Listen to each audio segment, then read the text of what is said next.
This is Breaking the 180, and we're bringing you here a very special episode. We're going to have a lot of fun sitting with historian, podcaster, and martial artist, all around Renaissance man, Daniele Bolelli. If you are into history, and especially history in a truly enriching and fun and enlightening way where nothing is watered down, and you just go to the blazing core of the story, then surely you have checked out Daniele's podcast, History on Fire, which has been around now for, well, what do you say, over a decade, right? It's about 10 years now. I started in 2015, so right about. Well, I remember because I interviewed you when I was a mere student journalist in the Corsair at Santa Monica College. We talked about it, and I remember a quick little fun note for the article I stole from Lord for the title. It was Glory and Gore. was the name of that article.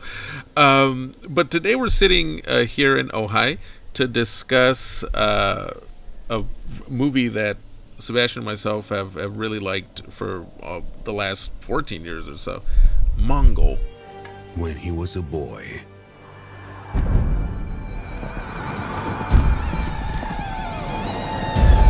everything he loved was taken from him.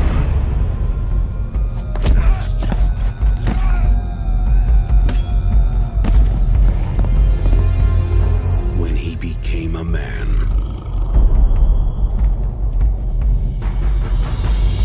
he would fulfill his destiny. Genghis Khan, who, believe it or not, is still a very, very relevant topic.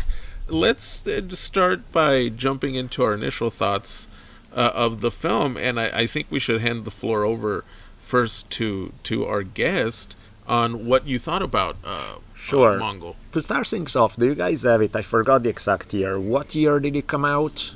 Do you guys remember? 2000. It premiered in Eastern Europe in 2007. Okay. It was nominated for the Best Foreign Film Oscar, and then it opened, as international films tend to do, in limited release in 2008 here in the United States. So, wow, 17 years. That's a long way. Oh, yeah.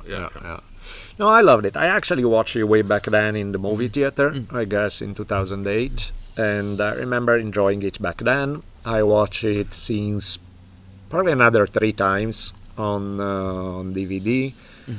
I had a blast. I thought it was super well done. Of course, and we're going to get into it later, the history versus the movie is 2 different things, because, it's like they present Temujin or Genghis Khan, as he'll become known, in an extremely sympathetic fashion, and, you root for the guy. He's an underdog. Yeah, of course. He's just a family man. That's exactly. one thing where we were kind of joking about, and it's also, the film itself takes a very interesting approach, opposed to most other biopics, right? Look at Alexander or Ridley Scott's Napoleon. But then, you get to the end of the movie and it's like, wow, what a stand-up guy. A changed man from Temujin in the Genghis. History repeats, these cycles stay endless. What you said about the unique choice that's made there, compared to Alexander, compared to Napoleon, compared to...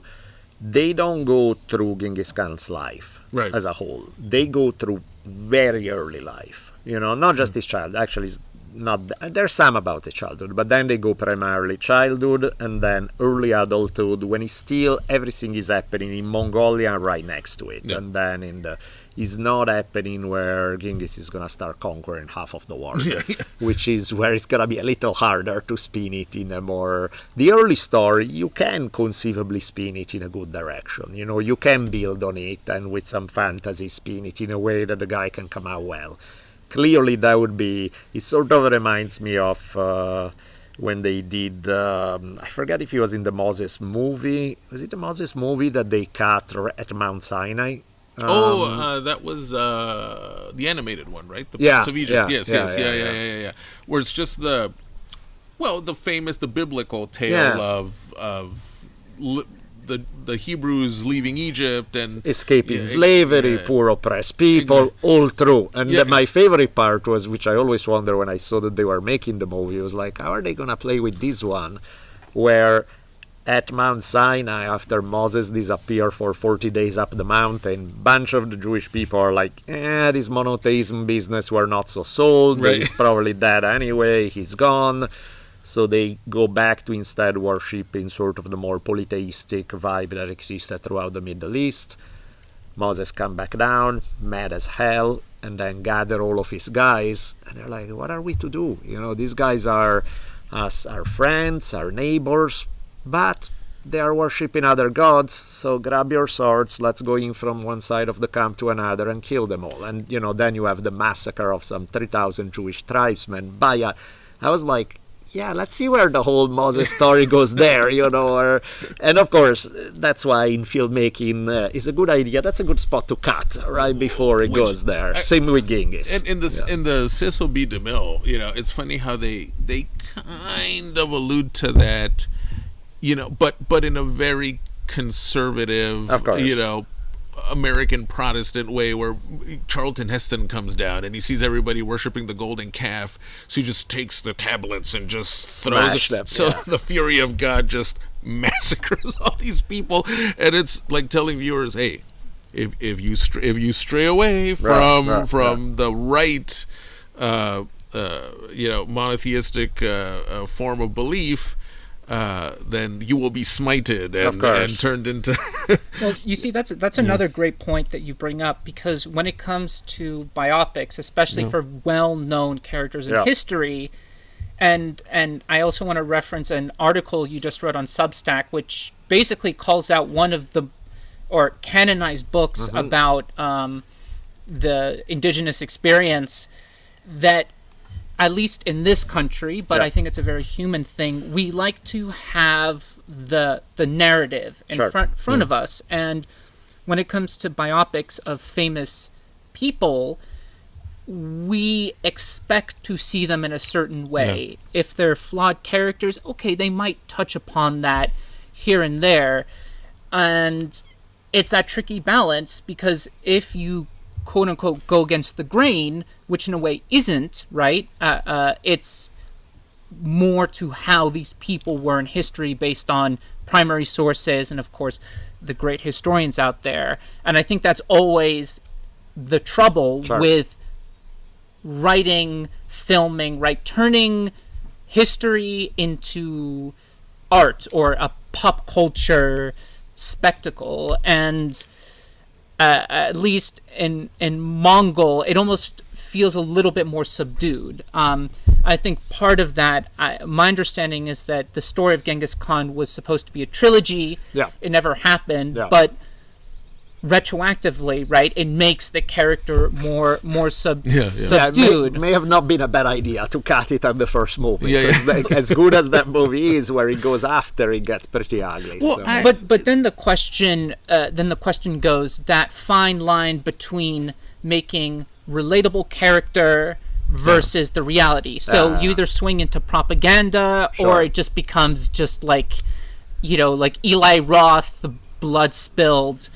And at least in your life, and of course there's also entertainment, right? Braveheart, famously a horrible historical movie, damn, when you see it, you feel like maybe I should pick up a broadsword and paint my face. So I think further than Mongol, as a historian who does such a great job of really breathing life or doing justice to characters who have maybe had a historical injustice done to them even after death, how do you approach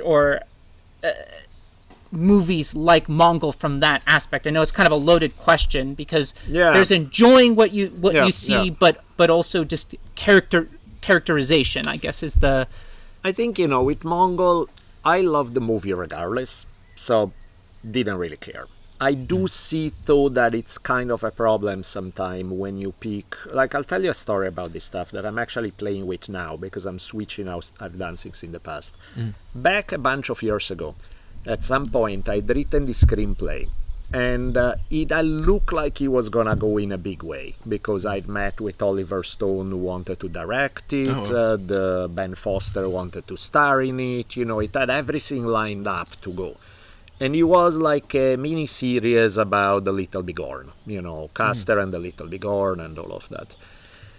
And, you know, among the problems, one of the reasons why, despite getting really close, it didn't get done, one of them was the trends in Hollywood. At that time, native stuff wasn't going. It was going before, and it's going kind of now. It definitely wasn't going at that time. So now, where there's a little more openness, there's a bit of a comeback of native theme movies, I was like, I should resurrect that and work it. But then I thought, precisely addressing the question you're bringing up, the original way was written, which I love how it was done, but it was all with the big characters. It was all with Custer and Crazy Horse and Sitting Bull and all those guys. And part of the problem I had was, inevitably I'm tweaking things and changing them in a way that fits a story. And in some cases, I feel it may not be the most respectful thing to do, especially when I was talking like with Lakota friends who were happy to get it done, but then I was like, okay, if I say this thing, I'm gonna get some Lakota guys really happy and others pissed off. If I bring this up, so it was kind of like, what I thought instead was the HBO Rome model, which is you don't go with the big famous historical character. You go with essentially made-up characters, because the two leads of the HBO Romes have like 3 lines in Caesar's Gallic Wars, but they are basically, you can fill in and make up fictional characters. They're 2 working class guys, basically. Exactly. Right? Yeah. And so what you get is, you do get a fantasy story. I mean, not fantasy, but you get like a fictional character or fictional characters that are your lead into the history. Then you get the big famous players in history show up to play their role, and Caesar arrives, and Mark Antony and Octavian and all of that. But that's not your entry point. That's not your point of view. Your point of view is through these fictional characters who happen to interact with the big famous guys.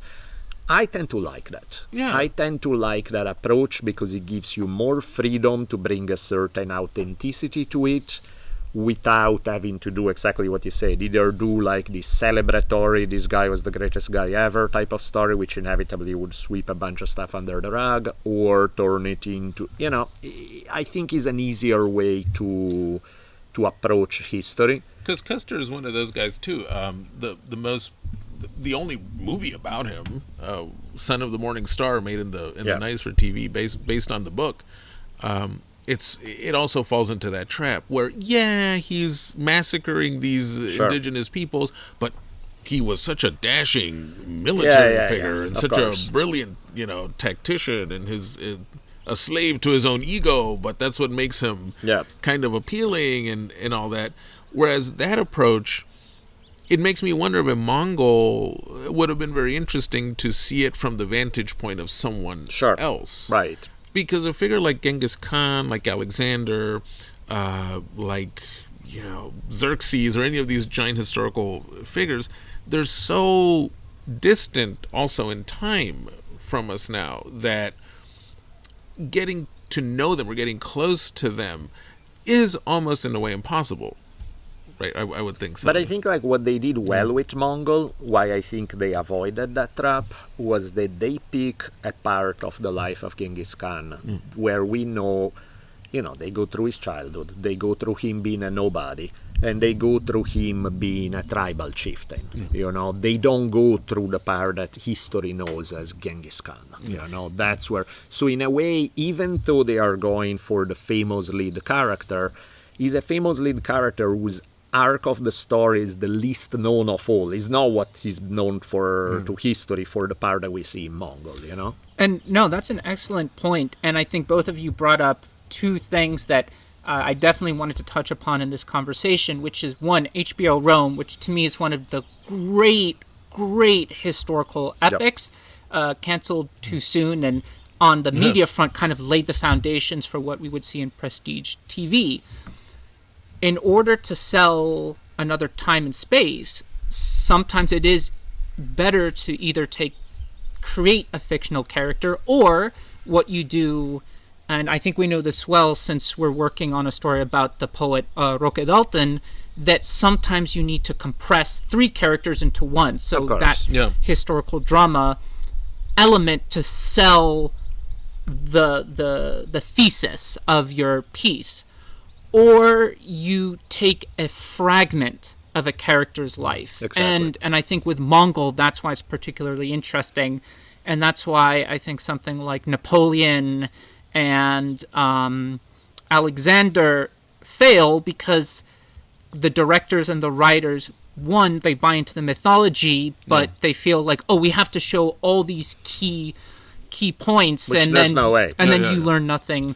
Especially in a film. At least, if they were doing a TV series and you have 10 episodes or 20 episodes or you do 2 seasons, okay, you have enough room to develop that. Exactly. But in 2 hours, 3 hours or something, you try to pack this guy's life with insanely complex with a million things. It's like, come on. Well, Oliver Stone famously in Alexander, that's what threw a lot of people off, that he just wanted to compress so much into that script that you have the battle scene, but then you cut to Anthony Hopkins as Ptolemy just walking around this library in Alexandria telling you a million facts, and then he marched to Egypt, and in Egypt he met with the oracle of Siwa, and then he went, and then they cut back to Alexander having a fight with his mom. With Mongol, it's almost like because it's focusing on telling a story about this person, this tribesman who goes through all these hardships, right? He's captured as a boy, and then he's turned into a slave, and then he has to fight his way out of this situation. It's almost like it's inviting you to, I'll put it this way, if you don't know about Genghis Khan, hopefully it's a fascinating introduction that'll make you want to actually go read about the history. And if you know about Genghis Khan, you're enjoying the nuances and you're enjoying it on its own as a film, as a story. History told through epics as in the poetic Eddas and the Odyssey. And it's not based on a person, but a movie like The Northman feels like literally Robert Eggers threw one of those gargantuan Icelandic poems onto the screen. And what I like about Mongol is it's a bit of a hybrid, right? Because it also plays into the spiritual elements a little bit, but also the way that the story itself is told, right? You could almost imagine a couple Mongols sitting around the campfire and telling us this story. So, there are a couple of, and they don't always work, but the fact that Mongol takes one early chapter of his life and tells the story in this more lyrical way, kind of lends to its enjoyment, but also I think in a way for people to get a bit deeper understanding into how such a formative historical figure becomes a legend. I'll put it this way, Danielle, taking all that into account, for listeners who, all they know about Genghis Khan is that he conquered most of the known world, was a pretty vicious guy. The term Mongol is associated with pillaging and all that stuff. He almost took Vienna. How accurate is the film? There are some basic facts that are true, right? So he was the son of this Mongolian chieftain. His father was killed by rivals in the... Because one of the issue with the Mongols, which kept the Chinese very happy because they didn't have to deal with them, is that they fought each other constantly. So you had small tribe fighting other small tribe.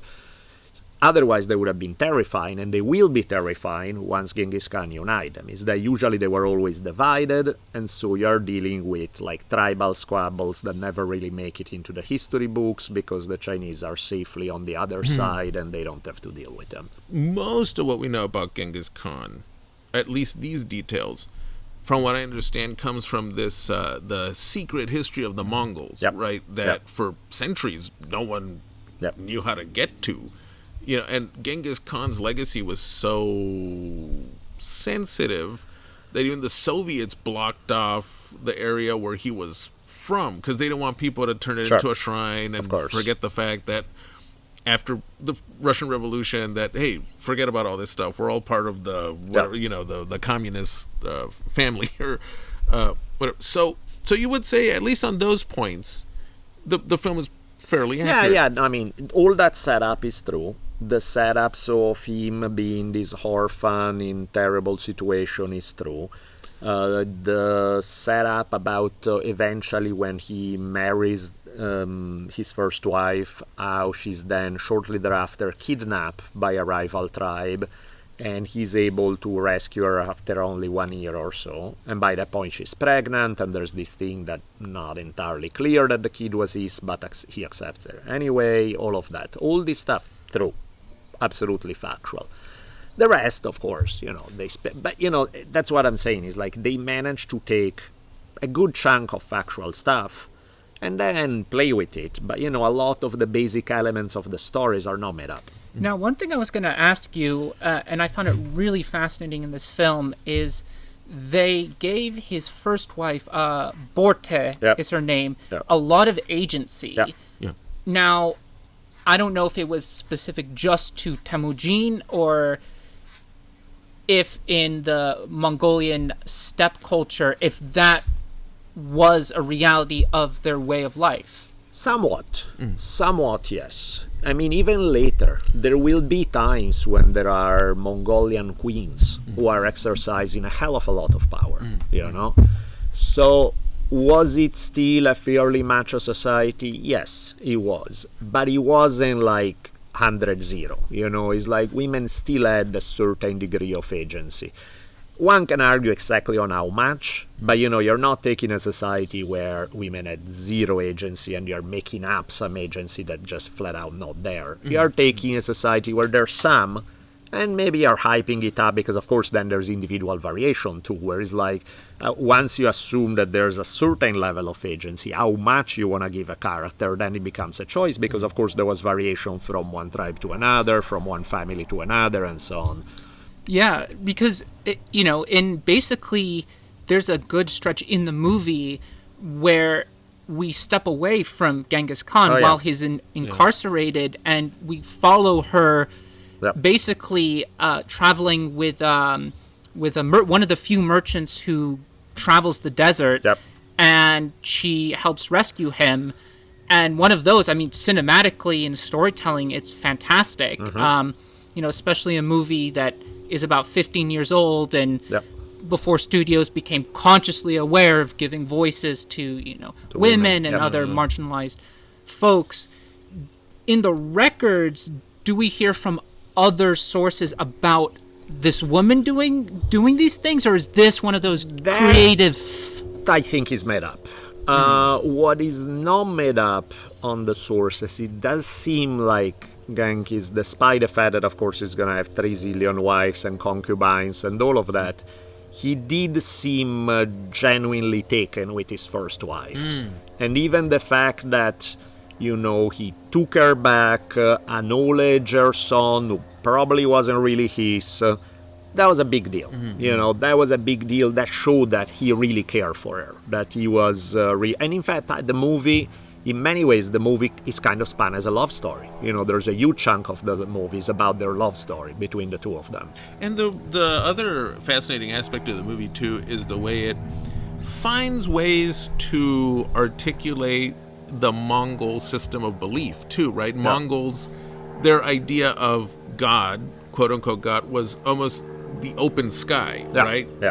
There's no real structured kind of religious institution to Mongol life. I mean, it's shamanism, so like all shamanism is not, especially at a more tribal level, not as an institutionalized state level.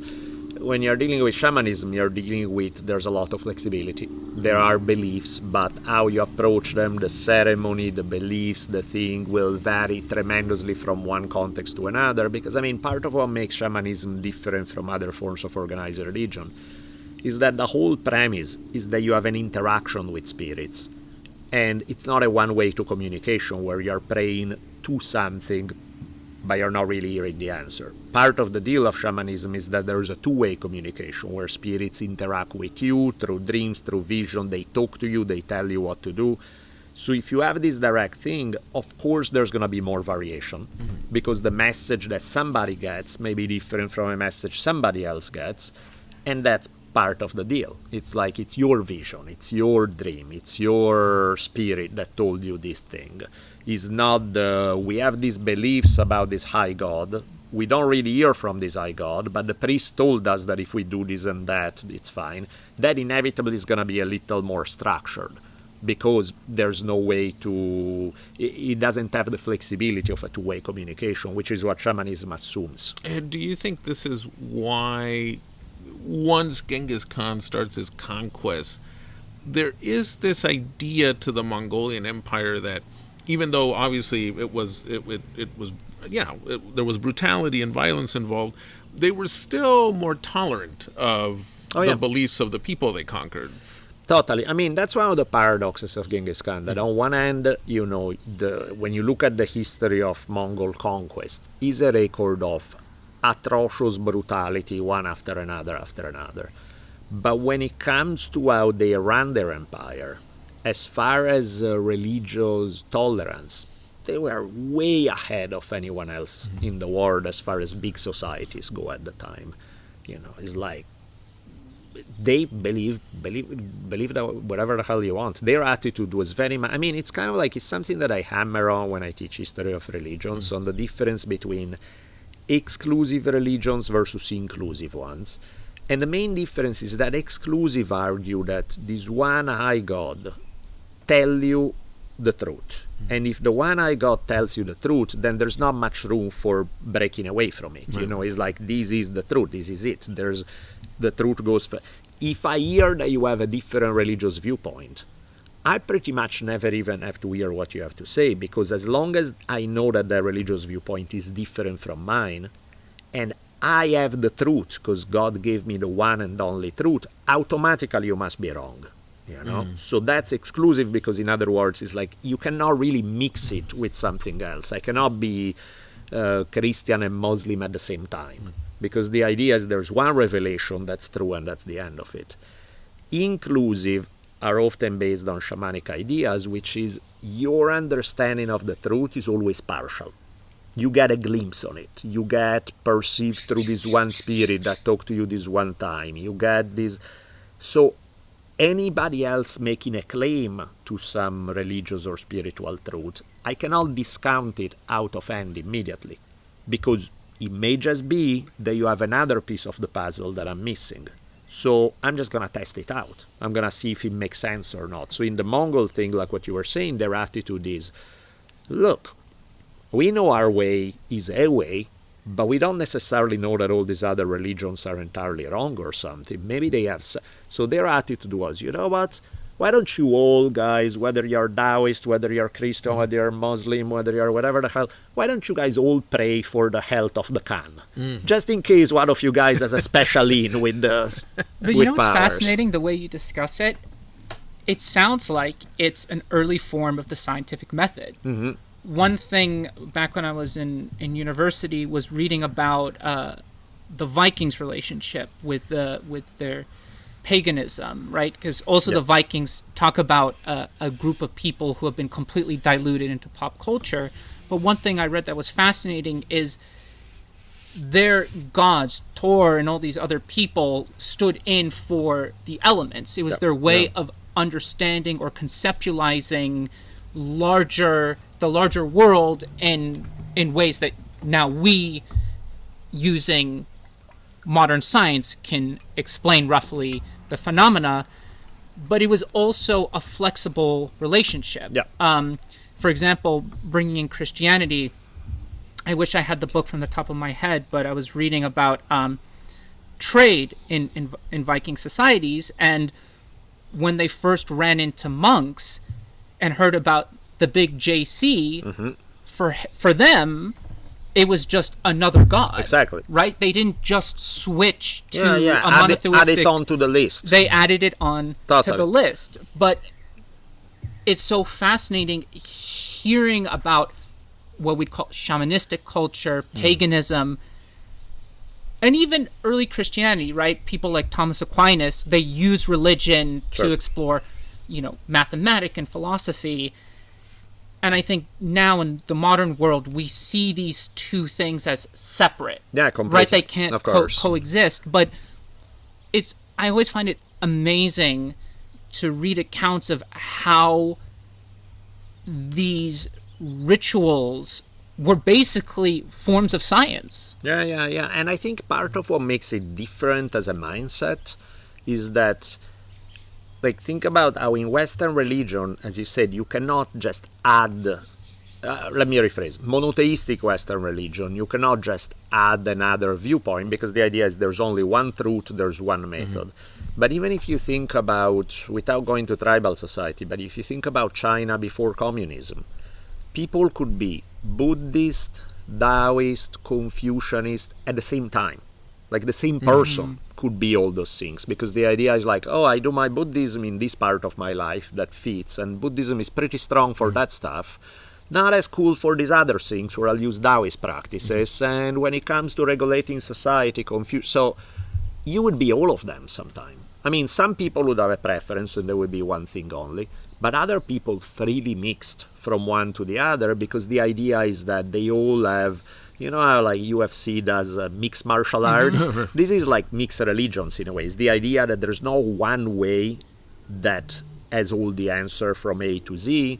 You pick the best from various sources and apply it and use it. And that's kind of why, as you said, there's a scientific vibe to it, because the shamanistic approach is very empirical. It's either it works or it doesn't. It either heals the guy when we pray for him or it doesn't. And if we pray to this one god and it didn't work, let's try another god. Maybe that will work, There's this attitude of, I'm not bound to one way. Let's try them all. Well, and the Mongols, too. It's interesting because the Mongols, their society, and you see this in the movie, it's also such a nomadic society. Genghis Khan, in the movie, he mentions he doesn't know how to read. So it's almost like the conquest of the Mongols was a lot more of them absorbing from all the people they conquered, as opposed to, Alexander bringing Hellenism to all the lands he's conquering. Yep. So that makes their conquest very interesting, even though so many traces of their cultures left. I was reading Jack Weatherford's book on Genghis Khan, and I didn't know the term hooray. Which is associated as a English European term. It's actually a Mongol term, but it's almost like there was you could call it cross-pollination, of societies there, because there were nomads. Yeah, they didn't have major works of literature. They didn't bring their epics to the places they conquered. They ended up absorbing from the places they conquered. Yeah, big time. And also, as we see, at least in this slice of that nomadic life, we never see anyone writing their histories down. Everything is done verbally. Yeah. So, as far as you know, at what point in the development from independent Mongol tribes to the empire do we know that a recorded history of the Mongols started? That's a good point. I don't remember, because you're right. As far as I know, but don't quote me on this, it's as far as I know, not a literate society until conquering literate societies, and then it becomes a thing. So my understanding was that it was primarily an oral tradition. again, don't quote me on it because I'm not 100% sure of it. That's my best educated guess on that. And that would happen shortly after Genghis. Then, when you start conquering left and right, you absorb all this other literate culture and. Because that brings up another question, and I think in the last 15, 20 years, we've seen historiography really bloom, which, if people don't know, it's the study of how history is told. And one thing that I always think of when we think of the Aztec Mexica, we learn about them through Jesuit priests. The Poetic Eddas, which I mentioned earlier, they were written around 1100. Yep. What I'm getting at is, by the time that we have a recorded history of Mongols, since they have absorbed other empires, whoever's writing a history of them could have a very, very skewed account. For sure. Right. Sure. For example, in this Targut Empire that we see, that monastery which they say was saved, if the monks there are writing about the Mongols, that history itself, of course, will be very different than if a Mongol then becomes a monk and writes their own history. I mean, that's one of the issues with histories in general. That, the overwhelming majority of human beings have been around. We have absolutely no written records for. Of the times when we do have written records, they are usually extremely partial records, either from just one specific point of view, or somebody who talked to somebody whose cousin may have been there and 30 years have gone by, kind of thing. So, I mean, the stuff that we have semi-reliable contemporary accounts is a tiny fraction of human history. The rest is completely lost as far as we know, in the sense that some of it may have been preserved in oral traditions. Oral traditions, of course, change over time, and there's all that. But, the reality is that's why, to me, like, what's the so-called prehistory is so fascinating, because it's really, depending on how you want to count it, when you want to consider us fully formed human beings, is like anywhere between, like, 90 to 99% of human existence has been prehistory, So it's like, and then out of the ones that we consider history, again, the gaps in written knowledge are so humongous that really what we do have as written accounts is probably the 0.01% of human experience, So that makes history kind of like, it's fun in a way. Well, that's why you need movies. Intelligent was like that great film Quest for Fire, right? Yeah, of course. But also it plays into the idea of historians also taking dramatic license. I mean, one of the great examples of what if in history is, the Library of Alexandria, that knowledge, who knows? Gone. But even Homer, who a lot of people credit to giving us an insight into Greeks, who knows how much he made up? My source is that I made it the fuck up. Well, based on this partial fragment that we have, we can infer. That's why it's not a hard science, you know what I mean? It's not completely... It's definitely not just entertainment, but there is that's why social sciences sometimes fit into that boundary where you're not really talking about a hard science the way chemistry or physics or even math can be, but you're not even making stuff up either. You're supposed to follow some ground rules of evidence and all of that, and you want to be strict about it, but of course there's a tremendous amount of interpretation. There's a tremendous amount of putting 3 pieces of data to put together a whole story where you probably would need 10 pieces of data, but I have 3. I'm gonna guess the other 7 based on, and this is why my guesses may be educated. But that's kind of the honest approach, is to be straight with it. It's like, this is what we know, and the rest is conjecture based on, and this is why I make this conjecture. And then the history too also tends to, the way it's written sometimes even goes with the era in which that history is written, right? Yeah, so of course. Like, I've seen this funny trend now where you have the popular historians like Mary Beard trying to, and she's good. I quite enjoyed her book on Rome, SPQR, but now she's writing, she's writing a book on, or she just published a book on the 12 Caesars, saying, well, Suetonius, maybe they weren't that bad. Sure. Caligula might be just misunderstood. Yeah, of course. But then if you consider human nature, it's like, well, even if Suetonius embellished a little bit, power in any era does crazy things to people, right? So maybe he ended up still being more accurate 2,000 years ago than someone in our time thinking, well, guys, looking at it from a modern liberal lens, maybe we're being too hard on Nero. Sure. Right? But you see, that's one of the positives, right? That's treating history as not completely set in stone, right? Yep. That's what I do like, when even the same person can reevaluate new evidence or maybe reread their own books. The dark side of history, and I hope you can get into this a little bit, is the article that you wrote on Substack. What happens when a piece of history becomes canonized, and essentially, to not mince words. See, now that's some bullshit. The book called Empire of the Summer Moon, that's about the Comanche in the 1800s, and it's a well-written book. It's a book that made it huge, was nominated for the Pulitzer Prize, is probably the most popular book about Native American stuff that's come out in the last 20 or 30 years. And, as from an entertainment standpoint, totally fine. From a historical standpoint, is worse than junk. I mean, it's just so bad that it's not even in the... And not bad in... Because, again, interpretation, one can argue. Just on factual stuff, on just plain wrong facts listed as real over and over and over again. And, through the article, I go through a list, and some of it becomes tedious because it feels almost like nitpicking. But, if you tell me that the Comanche are the only tribe to have successfully bred horses, and there's plenty, I mean, it's not even maybe there's evidence. No, it's a fact that other tribes have bred successfully horses. You're just writing false stuff. When that's repeated page after page after page, and the number of false things, by the way, the number of false things that I'm catching, I'm not a specialist in Comanche history. I just have a pretty decent knowledge of Native American history in general, but I'm not a Comanche history specialist.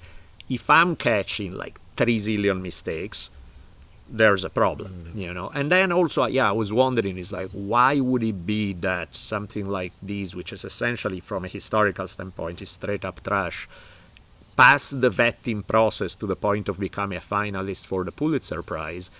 And I realized, who are the journalists who are reading this? These are probably smart people who just don't know about Native American history.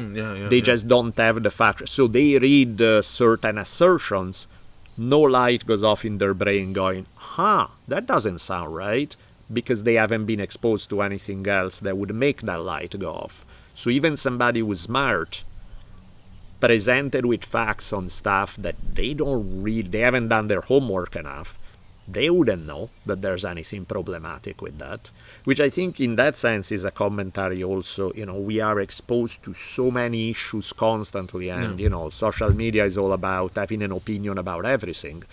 The reality is that the majority of our opinions, some of them may be good guesses based on good intuition, but in terms of factual stuff, there's a mountain of things that we have opinion on that is complete bullshit because we have no evidence. It's not based on evidence, or it's based on it's I read somebody by this guy who seemed like a smart guy who said this, so I'm gonna defend his position. I'm like, I don't know if I really look at the science behind it, if I look at the evidence. And I think that becomes part of the problem, and this is what this kind of books end up doing. Never mind the fact that I want to add one more thing on that, is that this is not just, first I laid out all the factual mistakes, but then the other problem is what's behind it. And, some of it may just be entertainment, but there are passage after passage throughout the book that, I don't know, you tell me how we call it. There's a line at one point where the author talks about the first Anglo-Americans coming to Texas and says where they built the first human settlement. And it's like, but human? And, one could argue, okay, maybe you're saying that, nomadic tribes are not settlement because, fine, there were sedentary tribes in Texas. There were settlements. Native or no, what are you trying to tell me here? And this is humans there, right? Again, I'm not a historian, but people were crossing the Bering Strait since woolly mammoths were walking around in North America, right? So it's like, I know, and that's part of a trend that has been going on as a reaction to when you were speaking earlier about historiography. This is exactly where you see it. In the 60s there was a trend to reverse all the racist perception of indigenous people. So the pendulum probably swung a bit far the other way, where they started portraying all natives as spiritual, hugging trees, everybody's sweet and nice. Clearly that's not true either. And then the pendulum swinging heavy the other way, bringing back a lot of the racist stereotypes, except you can be as open about it, you have to dress it a little bit. But I mean, there's another book fairly popular about native stuff, where I'm not even making it up. They talk about this one guy, Red Cloud, and they say he had unusual forethought for an Indian, which is basically a way of saying he was smart for being an Indian. Oh, it reminds me of there's a famous quote from a CIA document on Che Guevara where the CIA officer literally writes, "He's fairly intellectual for a Latino." Yeah, of course. No, but that's another great point, right? The pendulum swinging too far the other way. You go from, well, we brought up extremes earlier, the propaganda to just straight up, brutal killing machine. And, going back to my university days, especially when it came to talking about the indigenous populations when European colonization came to the east coast of the United States, two things can be true. One, what the French and the British and the Spanish did was despicable, right? The trickery. Yeah. But on the other hand, these indigenous communities actually were empires. So they were also conquering and enslaving. Both things can be true. And I think that can be hard for people to process.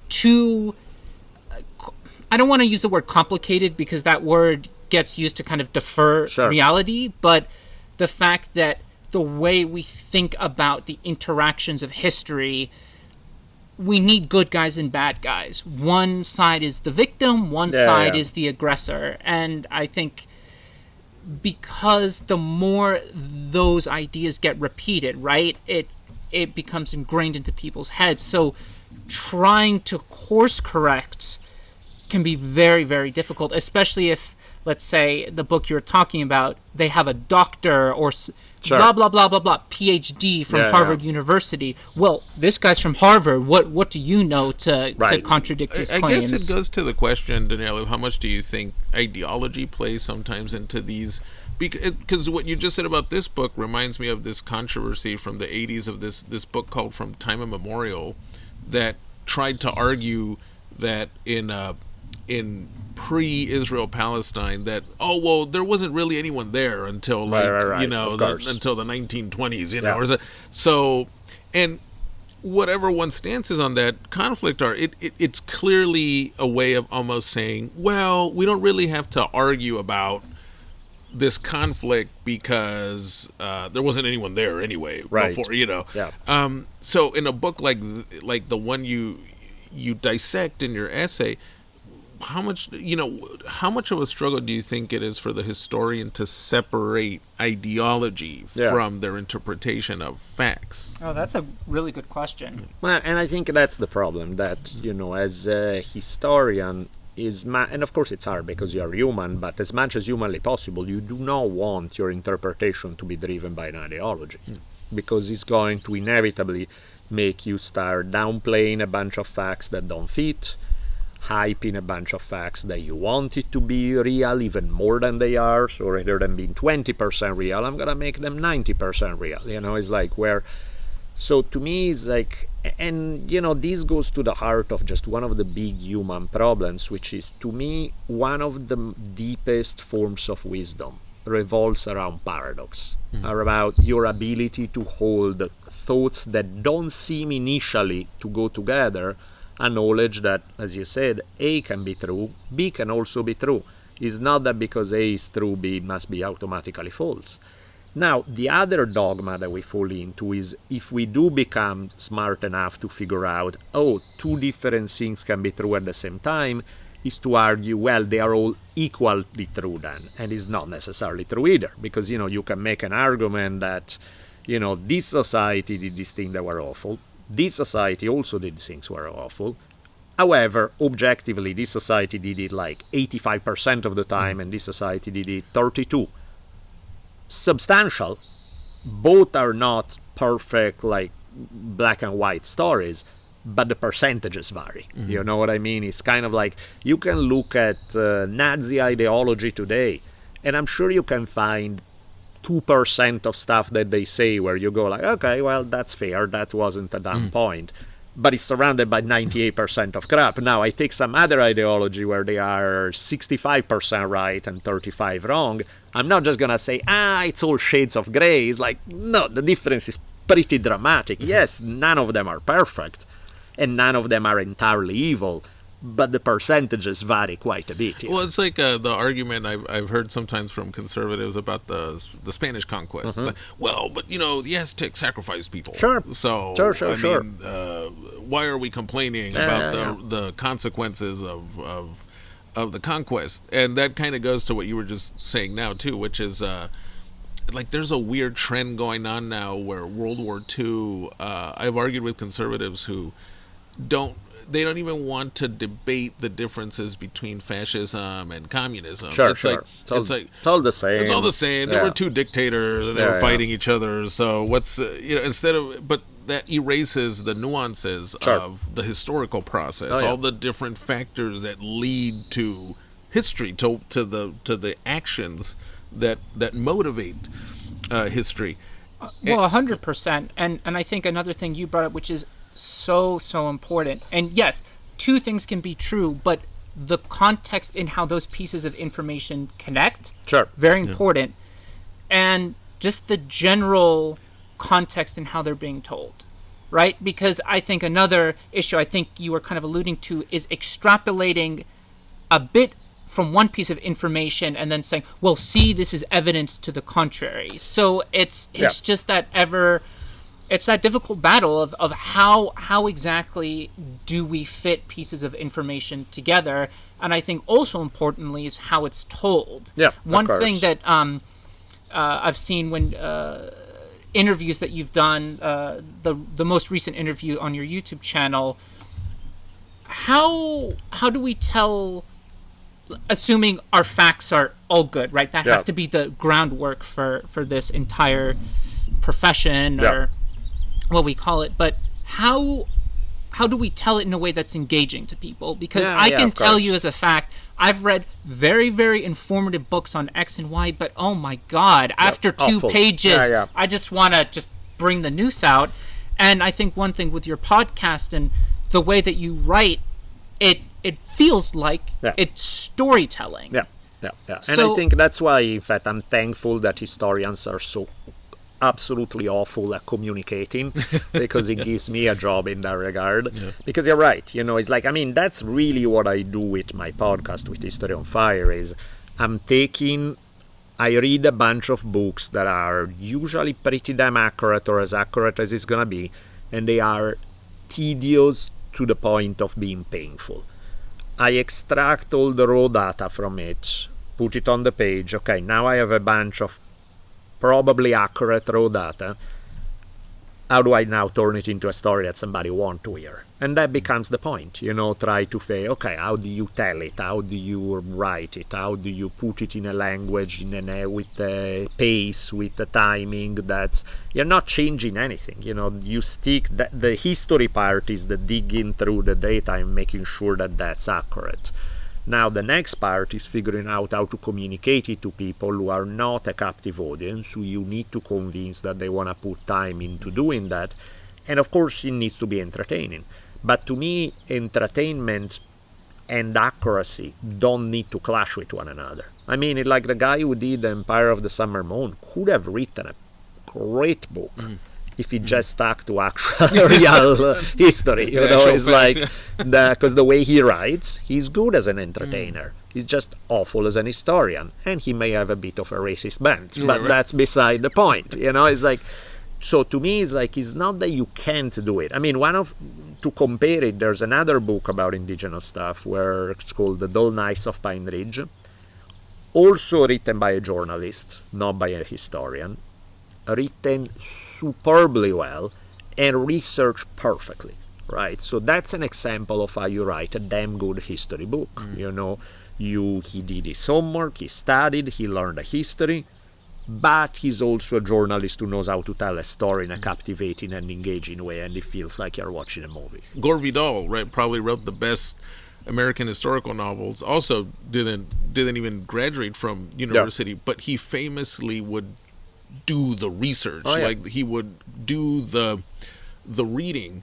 Well, famously in Burr, I believe, I don't know if it was at the beginning or at the end, where he wrote a little thing saying, I tried to be 97% accurate, but that 3%, I decided to mold it in a way that made it an interesting story. And I think it's a great way to also segue into filmmaking and even painting and art. Before that, I mean, to stay with books, someone who checks out Mongol, Danielle, what would you recommend for them to check out on Genghis Khan when they watch this movie and figure, hey, I want to go do my own reading on him? So I think there are. I'm gonna get into that in a second. I'm gonna touch on the issue that he was bringing up about history in general in a way. That to me, I draw a line between books about history that are history books written in an engaging way versus historical fiction, whether in a movie format or whether in a book format. To me, historical fiction does not have to stick to the same rules. You don't need to be that accurate. You choose how accurate you want to be. If you want to write about Brad Pitt exploding Hitler in a Paris theater, I'm totally cool with it. I don't have the slightest problem. You want to make Braveheart, I'm totally cool with it. Because to me, it's understood that a fiction project, whether a movie or a book, that's what it is. It's fiction. It can be based on history, but how based? You're making a story using some history. That's a different thing than doing a history that should be entertaining. So my rules for those are very different. You know, it's like I finished writing a little bit ago a historical fiction about the life of Caravaggio, the Italian painter. And there's a probably 50-60% that's entirely accurate, and there's another 40-50% that is completely made up. So to me, the Caravaggio that comes out of that is not Caravaggio. You know, you want that, you read books about it, you listen. When I did my podcast, I stuck to the facts. But if I'm going into fiction, I'm taking a character and making it what I want it to be. So it becomes my Caravaggio. You know what I mean? It's like this Genghis Khan is their Genghis Khan, of the filmmaker, of what they want to do with it. And, you know, I think we both delve into this category more than someone like Alcy, but video games are the perfect vehicle for that. Famously, Assassin's Creed. Love the series. A new one just came out, which I'm playing it right now. Where there are controversies for the brain rot people out there. But even stuff like Red Dead Redemption, it's historical fiction. You know, you want to get details accurate, but if you can get people engaged with that time period, asking questions, in my eyes, I feel like those games should be used in schools, because 100%.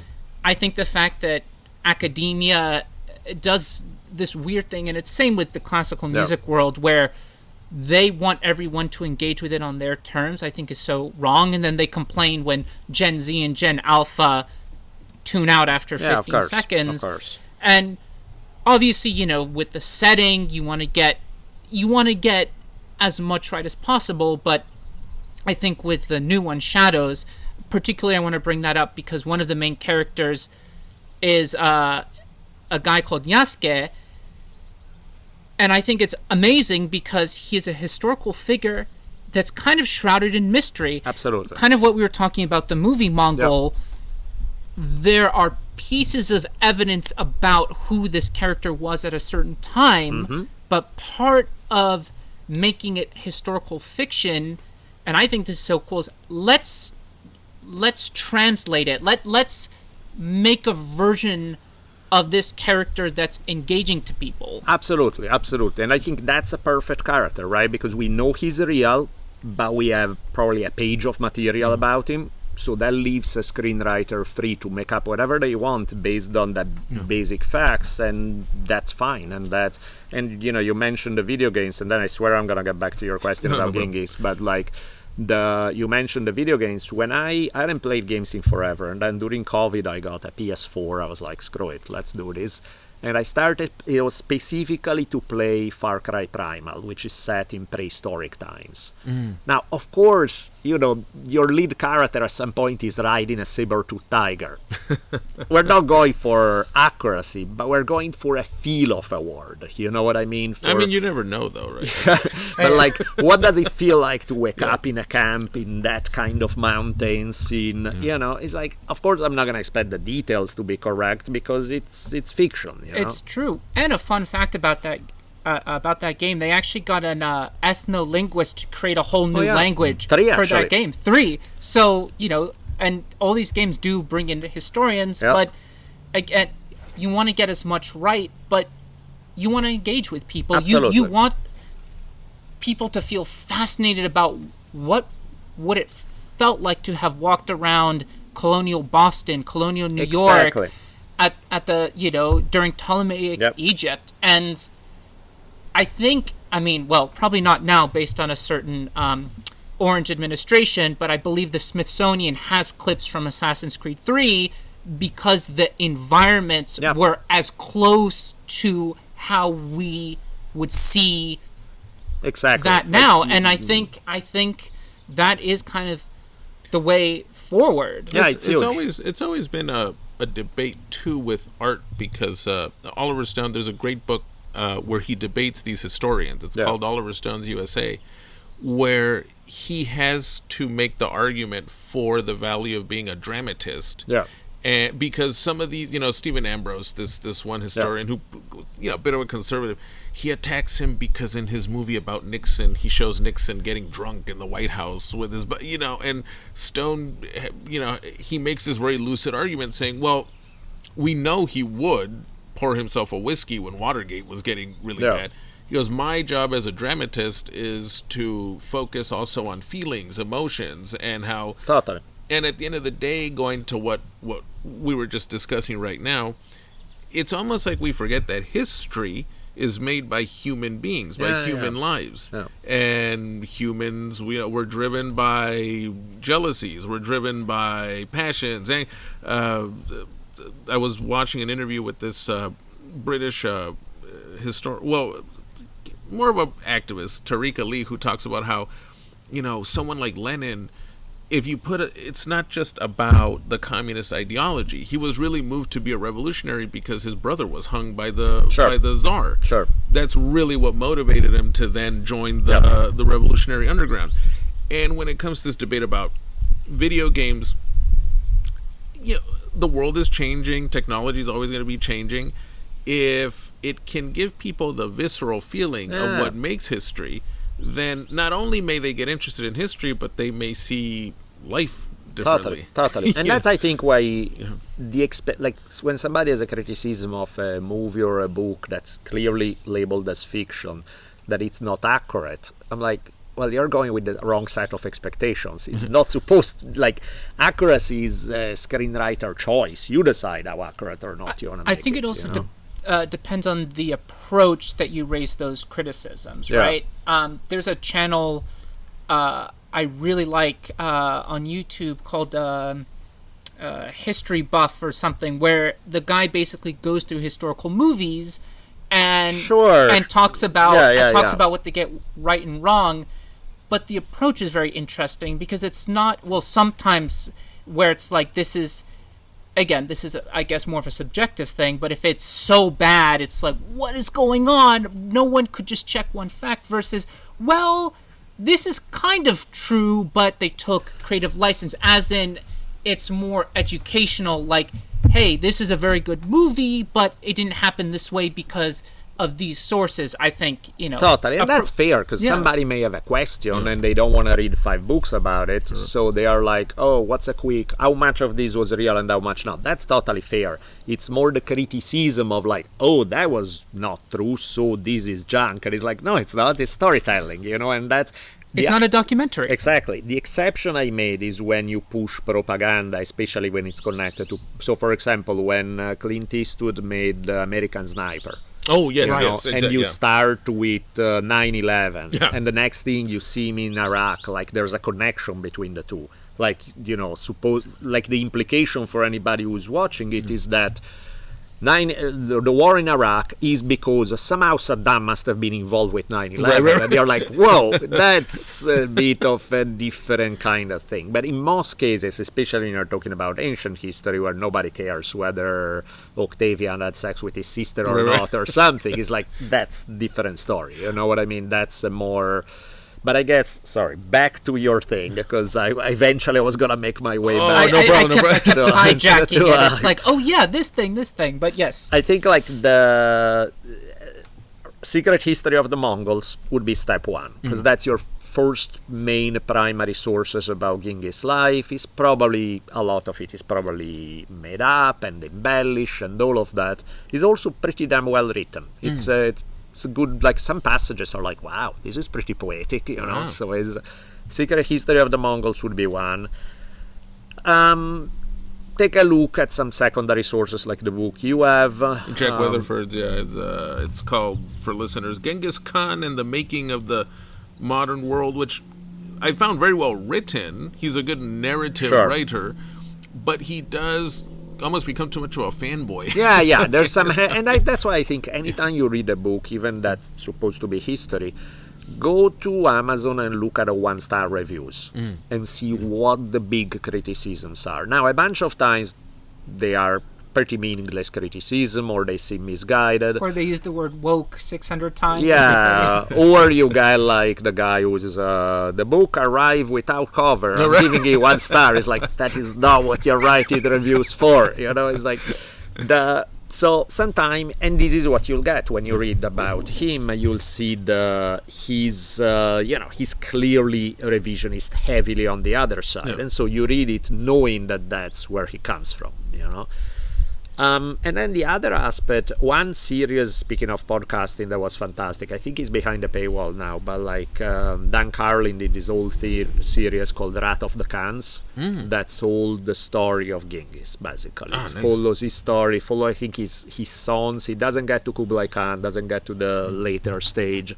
He just goes into one of the best podcasting series when it comes to history ever done. You know, this was Carlin at probably his absolute best. So that's a great source too. That's also pretty damn entertaining. And what do you personally, having done so much dives and readings on it, and having watched Mongol, what do you personally, as a historian, but also, you know, as a person, like and dislike about Genghis Khan? I mean,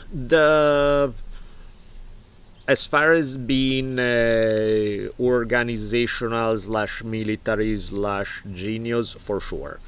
As far as some of the effects, probably unintended, of his conquest, you know, the spreading of a policy of religious toleration, there are a bunch of cool things that are the stuff that, what's the guy's name? Jack Weatherford. Weatherford. He focuses on. He's not making them up, you know, they are usually real. It's not that Genghis ever set out to go out and go like, I'm gonna do this thing for the good of humanity. They are sort of byproducts of him wanting to conquer as much of the world as possible in Mongol fashion, which is in the bloodiest ways conceivable. So, you know, the degree of brutality associated with it is insane. You know, you read some of the stories regarding the Mongol conquest, is like one tale of horror after horror after horror, you know. It's like in my maybe as a teenager, when I heard of Genghis Khan, I badly wanted to have sort of some romantic, you know, noble guy from the steppes who's and then you read the stories and you're like, oh damn, this is not particularly pleasant, you know. It's some really ugly stuff going on. That's why it's like, Carlin actually mentioned it in his podcast series. He talks about how when he was in college he was doing this paper about Mongol military tactics, and his history professor called him in and was like, and why did he call him in? Because the history professor was Chinese, and he was this stuff may all be true, But what the hell? You're sweeping under the rug the monstrous amount of human suffering associated with this. That's a great point, because we're looking at it also from the distance here in the West. Yeah. But for example, I had a very good friend from Tajikistan, who, if I brought up, she was born in Afghanistan and then was raised a Tajik. So when you brought up these historical figures that we lionize here, so I would bring up something like Alexander the Great, and she would go, "Oh, fuck that guy! Oh my, I hate Alexander the Great." And then I would bring up Genghis Khan, and "Oh, fuck the Mongols! Oh my God!" She goes, she even would share these anecdotes about how my people are descended from this particular tribe that were mostly living in the mountains, because first we were hiding from the Greeks, and then we were hiding from the Mongols. So their perception of these figures very, very different from here, where I think also because we are an imperial society right now, we think of these guys sometimes as like, wow, what a badass, I think it's important to remember that pretty much any figure you can think of in history was a conqueror, a king. You're talking about glorified gangsters. You're talking about, generally speaking, despicable human beings. From any definition of a moral standpoint other than might make right. That Alexander, all of those guys, they were monsters on so many levels, because they were willing, for the sake of power, just to sacrifice untold lives and drown it all in. There's a scene actually where one of that Dan Carlin brings up in his series, where one of Genghis Khan's sons, who's renowned for being one of the more mellow ones, he's like this one advisor from these other societies coming in, essentially pleading stopping this mass rape and murder going on in the street of the town. And the guy is like, Genghis Khan is flat out mocking him. He's like, "Oh, you're here again? Oh, you're gonna be crying about the people again now?" It's like, and man, well, it's like St. Augustine has this great parable where a pirate is captured by Alexander's troops, and so they bring him before Alexander the Great, and Alexander says, "Well, what gives you the right to steal my ships, to rob my ships?" And the pirate says, "Well, man, who gave you the right to steal the ocean?" Of course. Exactly. So the description you made, I think, is great. Chomsky's made that same comparison. He says these are gangsters, basically. It's like the Godfather, running the world, and if you don't go along with him, you get whacked. You get killed. Completely. And and I think that's a nice way to segue into the question of what do you think about Genghis Khan? Also, in terms of historical movies, I mean, which are some of your favorites then? Now that we're talking about dramatists and how to interpret this material and shitty books. I think one of it's not a movie, it's a TV series, but HBO Rome is the absolute top in my mind as far as that's how you do history. That's just so damn good. It's really above. John Milius wrote that one. And Conan the Barbarian, he was another history movie. No, not quite, but well, it's talk about the effect of Genghis Khan, right? That even his characterizations and his quotes get transformed into the big Austrian man. Conan's fun, though. I mean, written by Oliver Stone, his original version was pretty different from the way the final version was. So I think Oliver Stone had the first draft, but it was pretty different. But stuff like that, I think, HBO Rome remains a sort of my top level. But even more recently, like if you watch a series like Warrior, the one Bruce Lee's daughter produced it. It's about sort of Chinatown in the beginning 1870s in San Francisco. It's awesome. It's fantastic. It's partially kung fu movie, it's partially history, but it's really well done. And I know recently you did a short review of I don't know if it's a mini series or a movie called American Primeval. Oh yeah, holy shit! That was great. I mean, it's probably the most violent thing I've ever watched, and I don't even mean in terms of graphic, because very graphic, but it's not any more graphic. I mean, think about like when they did Spartacus, the TV series. That was like as close to straight up porn and violence as you can think of. Well, that's what everyone was trying to also copy, the Zack Snyder 300 aesthetic. And I think Spartacus, if you want to go for graphic, was probably more violent. But in terms of the vibe of it, American Primeval is just so gritty, and violence is not gratuitous in the sense that violence is really trying to give you a message that in this historical context is the number one language that people speak to each other. No. There's a very shoot first, ask questions later kind of vibe to it all. So it's not just like, oh, we want to see the heads flying. This is what we're telling you about our take on this time period. No, that's a very good show. Now, Gladiator 2, have you seen that one? I haven't watched it. I watched the preview. I got bored about 47 seconds into the preview. So I was like, I think I'm done. If a trailer cannot hold my attention, I don't think this is going to go well. I think you liked it. Sebastian liked it a little more than I did. I found it had interesting moments. Yeah, I'm sure it does. Particularly with Denzel Washington. Yeah. But the rest, a lot of it kind of gets into, I'll put it this way, the movie, and I won't spoil it for you if you ever check it out, but yeah, I probably will. They're basically retelling the plot of the first movie. Yeah, of course. With this new character, and it's almost like, okay, we're going to also just try to make it bigger, like, oh, we're going to have the gladiators in the rural parts outside of Rome. They're going to be fighting these CGI baboons that look like they're out of Peter Jackson's King Kong or something. And then, notoriously, and maybe as a historian you can comment on this, the infamous shots where they flood the Coliseum with sharks. Actually, well, not with sharks. Right, exactly. Yeah, that's They flood the Coliseum. They have but as we know, it's a perfect example that, well, with Napoleon, Ridley likes to play fast and loose with history. Yeah. So I saw it more in the lines of just like just straight up fiction that this era is just a backdrop. In fact, I kind of liked it because it had some of the trappings of HBO Rome in the sense that you get more of an idea of the life. Sure.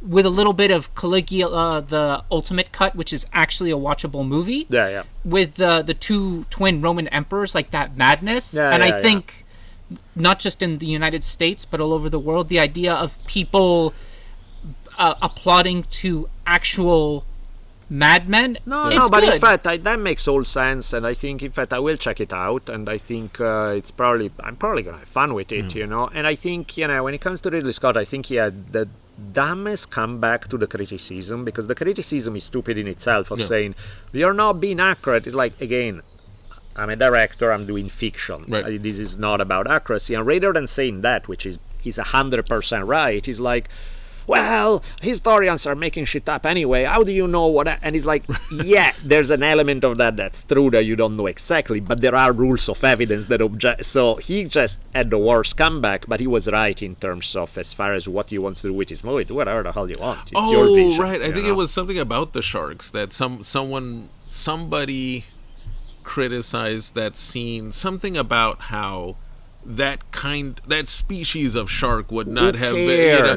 That's a big who cares, right? But instead of Ridley replying like that, he tried to play like, well, but of course, history's all made up anyway. It doesn't matter. And the coast was, Italy, where the coast was, and where they had traveled by of course they would know that of course they might have had these sharks. It's like, but you should just it's a movie, let's start with the fact that the plot itself, there's already all these and when you watch it you'll see there's already all these coincidences of course, where you roll your eyes like how lucky that he happened to be in that part of North Africa.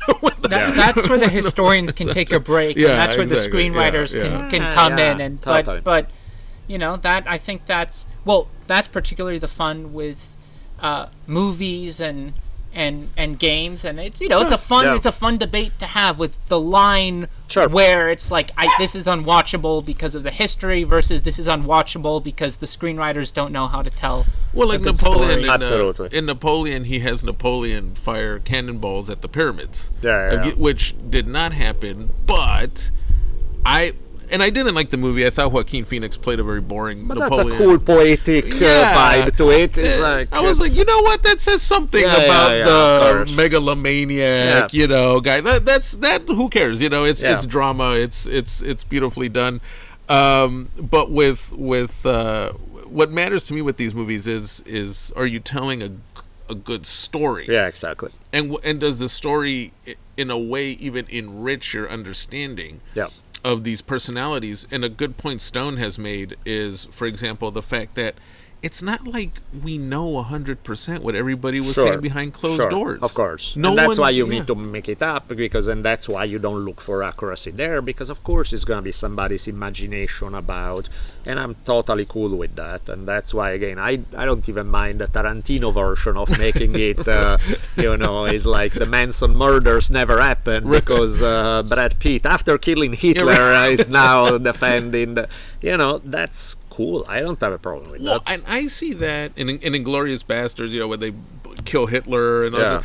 I think that's fine because, in a way, as an artist, what he's almost saying with those endings is this is the way it should have happened. Sure. But it's not. Totally. Any aware person knows that's not how World War II ended. Of course. But it should have ended that way. It would have saved a lot more people if someone had blown away Hitler that way early on. And the same with the Manson murders. Wouldn't it be nice if someone had stopped them before they went and did all that? Let Sharon let her live, right? My favorite real story on that is that supposedly Bruce Lee had been invited to be there that night. Oh, that would have been an interesting how does that, because these were not like professional killers, these were dumb guys on drugs with knives. I'm like, there's a chance that somebody well trained could handle that, You should already trademark that for a future script. But that's the other thing too, right? Not to always the what ifs in history, right? That's the other fun thing. And sometimes it's not even the grand things, but sometimes history is changed by just the smallest possible things that send ripples. Check this one out. Both Hitler at one point was about to kill himself after his first failed coup. Wow, Stalin was about to kill himself after his first wife died. Saddam Hussein's mom was badly wanted to kill herself when she was pregnant with Saddam. And these are the cases where you go, where the standard, no, come on, their life is so beautiful. It's like, not to that guy. Please skip that. Like on a dime, you could have had no Hitler, no Stalin, no Saddam. Yeah. And on the same dime, I'm sure there were a bunch of cases where we could have had guys that make Hitler, Stalin, and Saddam look like saints by comparison, who got whacked for whatever reason, they got run over by a bus because they stepped off the curb at the wrong time. It's like this novel I really like by Ellen Lightman called Einstein's Dreams, and it's literally just imagines what Einstein is dreaming about while he's sleeping. And in one story, a woman has traveled back in time, and she's walking through a street in Vienna, but she's trying not to touch anything because she's the secretary of this guy. And she knows that he's going to be walking down the street, and if she does any little thing, like kick up some dust, it might destroy his history, of course. And he won't eventually meet the woman he's going to marry, and then they're not going to get married, and then they're not going to have the person who's going to found the UN. So there won't be like a UN if she just kicks a little bit of dust. It's the same with these monsters. And you're right. What if Hitler died at birth, but then like an even worse, like an even crazier guy was born? I mean, it's endless questions. Yeah, indeed. That would be a good movie, though. That would be a very interesting movie. I think on that note, thank you so much for this chat today. This was a lot of fun. Hopefully we come back for the next. Yeah, well, definitely. We got to catch up again, Daniele, on and we haven't even asked you about Joe Rogan. Is he a cool guy? Is he now he's the most controversial? He's the guy is everyone on, but seems incredibly nice though. It's complicated. Well, that's the perfect subtle note on Joe. So thank you so much, Daniele, for your recommendations, for talking with us about Genghis Khan. Thank you, everyone, for joining us. And as we like to say, keep thinking critically and keep watching movies.